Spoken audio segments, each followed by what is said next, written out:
Bonjour à tous. On est au tout début de l'année 2026 et l'économie mondiale nous offre un tableau pour le moins paradoxal. D'un côté, on a l'impression que le monde entier appuie sur le frein. Et de l'autre, il y a une région d'Afrique qui, elle, met les gaz. C'est précisément ce grand écart qu'on va explorer ensemble. La question qui se pose est assez simple, mais la réponse est complexe. Comment est-ce possible? Comment, dans le contexte actuel, des économies peuvent afficher une croissance qui est littéralement le double du reste de la planète? On va décortiquer ça en se basant sur les chiffres de la première semaine de janvier. Alors pour bien saisir l'ampleur du phénomène, commençons par le contexte global. Et le mot d'ordre, c'est la prudence. On n'est pas du tout dans une phase d'expansion rapide, mais plutôt de stabilité un peu frileuse.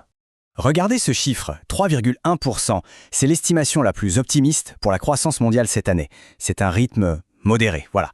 Ça nous dit clairement que les grands moteurs de l'économie mondiale avancent, mais sans euphorie, en mode consolidation. Maintenant, 4,6% de chômage aux États-Unis. On pourrait se dire, en quoi ça nous concerne directement? Eh bien, l'impact est mondial.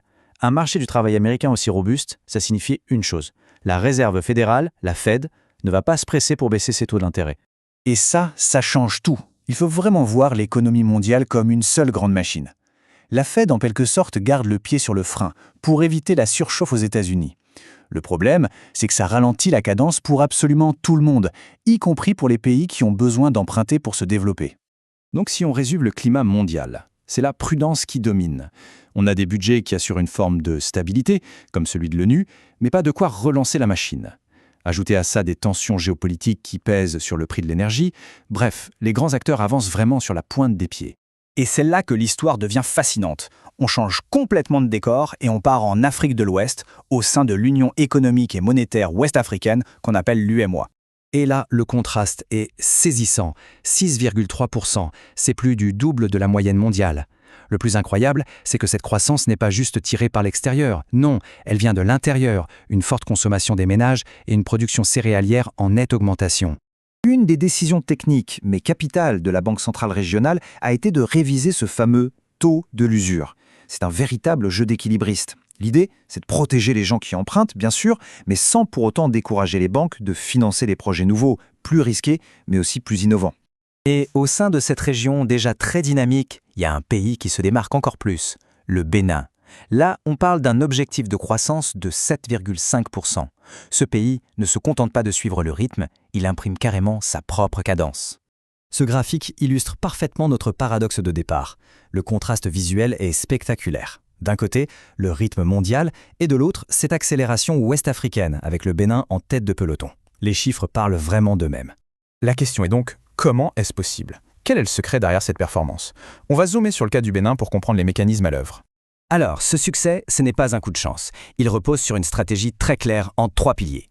Le premier, c'est de diversifier l'économie. Fini de seulement exporter des matières brutes, maintenant on transforme sur place le coton, le soja. Le deuxième pilier, c'est la numérisation. En utilisant la tech, l'État collecte mieux les impôts et augmente ses recettes de près de 12%, sans augmenter les impôts pour autant.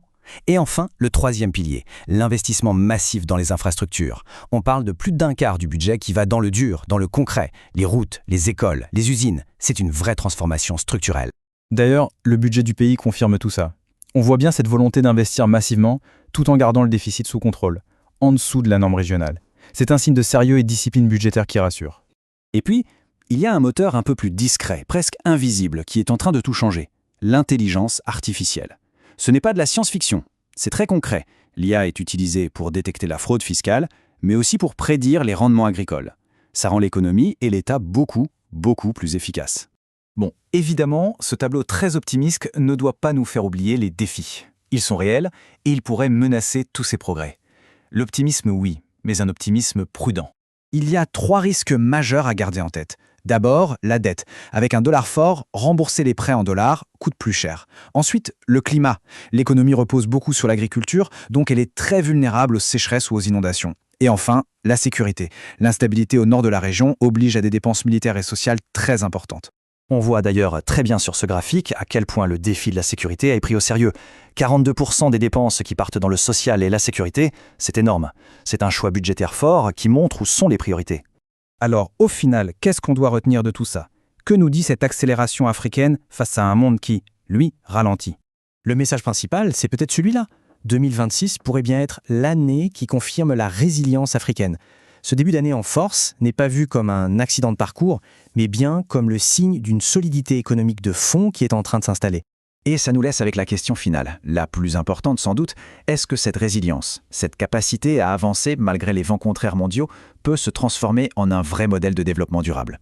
La réponse à cette question, eh bien, elle dessinera l'avenir économique de toute une région.